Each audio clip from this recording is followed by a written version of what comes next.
ఇలా ఒకసారి ట్రై చేయండి, చాలా బాగుంటుంది మెంతి కూర.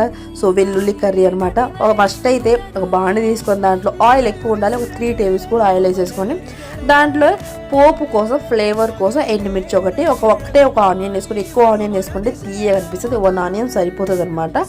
మంచిగా వేసుకొని లైట్గా పింక్ కలర్ వచ్చేంత వరకు దాన్ని ఫ్రై చేసుకొని మళ్ళీ మాడగొట్టకండి, మాడితే అదొక రకమైన కర్రీ అయిపోతుంది, అంతే అనమాట. సో మంచిగా ఫ్రెష్గా కట్ చేసుకున్న మెంతికూర వేసేసి కలిపేసి దాంట్లో మీ టేస్ట్ తగ్గట్టు అయితే దీంట్లో ఒక స్పూన్ సాల్ట్ పడుతుంది అంతే.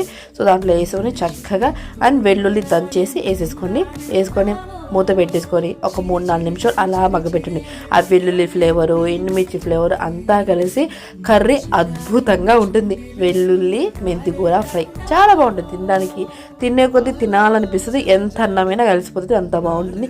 ట్రై చేయండి ఒకసారి. దీంట్లోనే చిటికెడు పసుపు అండ్ 1 టేబుల్ స్పూన్ కారం, అంటే మీ స్పైస్ మీరు ఎంత తింటారో అంతే.